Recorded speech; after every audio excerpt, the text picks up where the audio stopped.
The gavel's sharp crack echoed like a broken promise, but Ethan Hayes stood firm, his spine unyielding. Across the courtroom, Veronica Sterling, his ex-wife, laughed, a brittle, piercing sound that sliced through him, not with pain, but with a chilling clarity. She had taken everything, his thriving company, their lavish homes, every single account.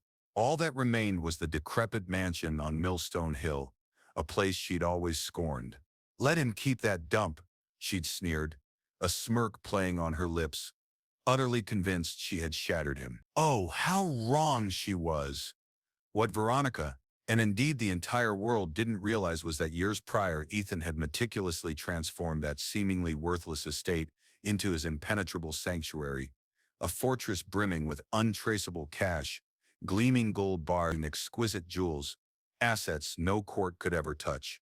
Months later, as Veronica's carefully constructed empire began to crumble under a mountain of debt, Ethan would reemerge, not just strong but unstoppable. The cold, sterile hum of the fluorescent lights above did nothing to soothe the tension. The judge's droning voice recited numbers and valuations. Words that once fueled Ethan's ambition now sounded like a death knell for his legacy. Veronica, ever the picture of detached elegance, crossed her legs, a hint of a victorious smile playing on her lips as her lawyer pushed papers forward. Whispers rippled through the gallery. Did he really lose it all? Married up, then married wrong, huh? Ethan's fingers tightened on his tie, not to adjust it but to ground himself, to feel anything beyond the stinging taste of dust and old files. He glanced down at Lily, his 10-year-old daughter, her chin tucked into her sweater, desperately trying to disappear. Her small hand, clutching two of his fingers, was his anchor. He clenched his jaw, refusing to let the cameras capture the raw emotion churning within him. The judge continued, listing the controlling interest in Hayes Innovations, the primary residences, the liquid accounts. The litany of his losses seemed endless. Then came the final, chilling line, delivered with a casual dryness that made it all the more lethal. Except for the secondary property on Milstone Hill, a ripple of mocking chuckles followed. The haunted mansion, someone snickered. A crumbling relic, another muttered. Veronica merely flipped a strand of hair, dismissing the ruins as beneath her notice, then set her pen down with a sharp tap that echoed in Ethan's ears like a lock clicking into place. He inhaled slowly, exhaled slower. This was the moment lesser men would break, but Ethan would. He let the humiliation wash over him like an icy downpour he wouldn't bother to dodge. He knew pain that didn't trend, grief that didn't earn hashtags, a subtle shift of weight, a micro movement, not dramatic, but a silent declaration. He would not fall. As he guided Lily towards the exit, whispers pursued them. You think he's finished? Looks like it to me. A softer voice, almost sympathetic, added, he used to help kids with scholarships, remember? Life's wild. Outside, the wind whipped through his suit, rustling the lifeless leaves in the planters. Traffic hissed. A delivery truck beeped its retreat. Lily's breath plumed white in the frigid air. Ethan knelt, meeting her gaze. We're okay, he whispered, a promise to himself as much as to her. On the curb, two interns dismissed him. She took everything, left him that dead house. That's all he deserves. Man, that's cold. Ethan's eyes swept past the city's concrete towers, towards a distant, unseen hill. Millstone, a place everyone had written off. He let the thoughts settle, heavy and steady. He adjusted his cuff, revealing the simple watch he'd owned since his first contract. Tick, tick, not the rhythm of defeat. He flagged a cab, a silent command. Lily slid in first, followed by Ethan, controlled, deliberate. As the courthouse receded in the rearview mirror, so too did the whispers, the certainty of others. Let them laugh, he thought. Let them have their headlines. He possessed something no one in that room could ever name, waiting precisely where she swore she'd never bothered to look. The Milstone Hill mansion seemed devoid of life. From its decaying exterior, it was a ghost from another century. Sagging roof, ivy-choked bricks, shutters clinging precariously. The gravel drive was a wilderness of weeds, the gate a crooked, embarrassed sentinel. Even the wind here felt weary. Ethan and Lily stepped from the cab. The driver's gaze lingered, disbelief etched on his face. "You really staying here, man?" Ethan offered no reply, simply pushed open the groaning iron gate. The air, heavy with wet earth and rotting wood, spoke to most of decay. To Ethan it promised privacy. Inside, the floorboards groaned beneath their feet. Wallpaper peeled in strips, revealing plaster the color of ancient teeth. Rain had carved brown blooms across the ceiling. Somewhere, a loose window rattled softly. Lily wrinkled her nose. "Dad, it's kind of creepy." Ethan's lips twitched. "That's what makes it perfect." What Lily and no one else knew was that a decade ago, long before Veronica and the courtroom's cruel theater, Ethan had transformed this place into his ultimate insurance policy. As Hayes' innovations soared, he'd grown wary of wealth's vulnerability, how quickly it could be seized by taxes, lawsuits, or those he once called friends. He hired a contractor under a false name, paid in cash, claiming a wine cellar expansion, but Ethan meticulously oversaw every detail: steel-reinforced walls, a triple-lock vault door, climate control, silent alarms completely offline. Over the years he'd filled it, brick by brick, with hard currency, gold bars, priceless diamonds, and antique jewels worth fortunes. He never told his late wife, knowing she wouldn't grasp the need for such secrecy. And Veronica, she'd never even set foot inside, deeming it the haunted carcass of his family's past, wrinkling her nose as if its air would give her a rash. He led Lily down a dim hallway to a unassuming door, disguised as a broom closet. The key was cold in his hand.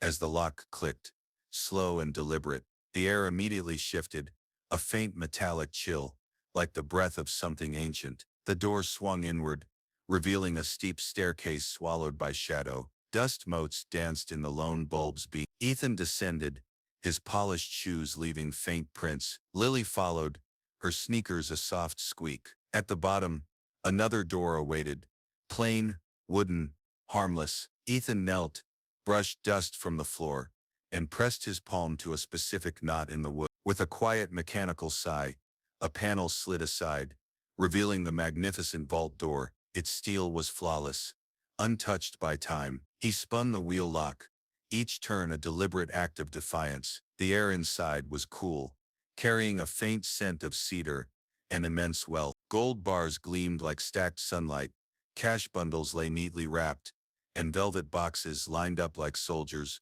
cradled diamonds that shattered the dim light into 1,000 glimmers. Lily's eyes widened, but she remained silent, her soft shoes whispering against the concrete floor. As she stepped closer, Ethan rested a hand on a stack of gold. "This is why we don't panic," he murmured, his voice low, almost conversational. Above, a loose shutter banged in the wind, like the mansion itself sighing in complicity. He stood there, letting the profound silence sink in. The world believed him ruined. Veronica thought she'd stripped him bare. But here in this cold, hidden room, he was more than solvent. He was free, not yet ready to strike, but ready to begin. He knew he couldn't unleash it all at once.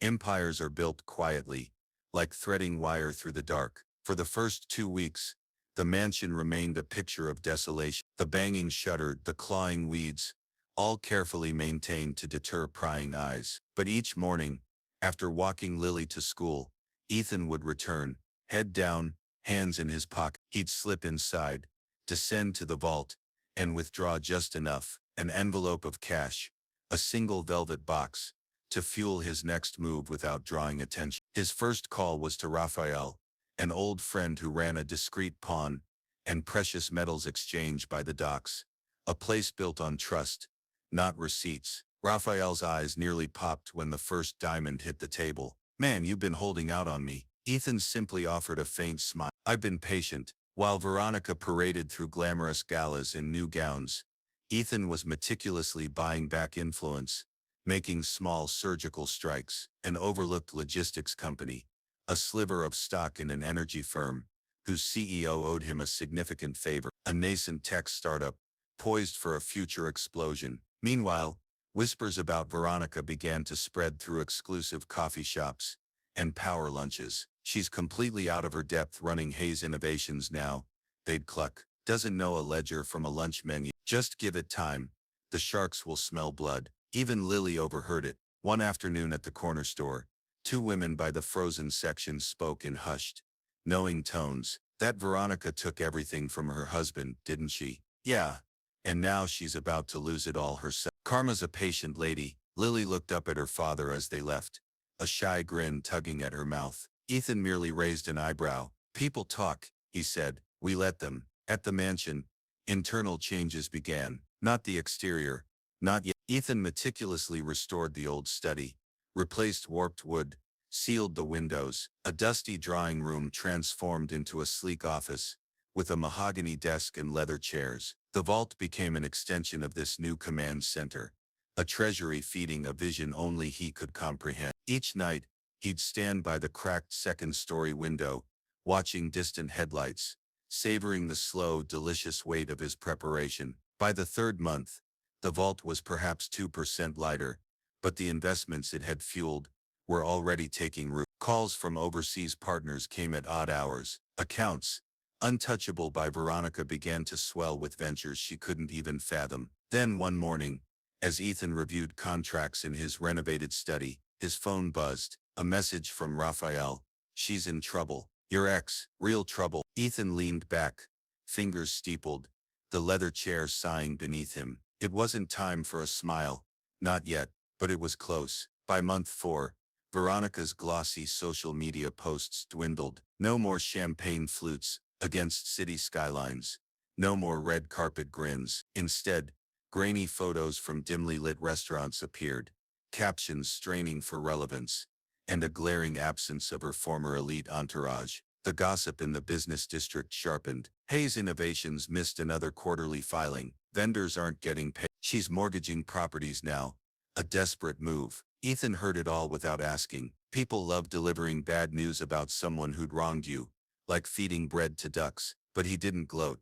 Not yet. He remained in the mansion, refining his plans, moving capital, cultivating silent empires from the shadows. One rainy afternoon, a segment on the business news channel caught his attention. Breaking Hayes Innovations faces foreclosure proceedings on 2 major properties after defaulting on multiple loans. The anchor's tone was neutral, but the accompanying footage was anything but. Clips of Veronica leaving the courthouse, hair plastered to her cheek, makeup streaked by rain. She no longer looked like a queen. She looked like someone unceremoniously evicted from her own castle. By month 6, bankruptcy filings hit, luxury cars repossessed, the penthouse sold at auction. She'd even tried to liquidate the company's remaining assets, only to discover many were shackled by liens she couldn't lift. Ethan's phone buzzed incessantly now. Journalists clamored for his comments on his former company's spectacular implosion. Investors begged for his return. Overseas partners were ready to pour capital into anything he touched.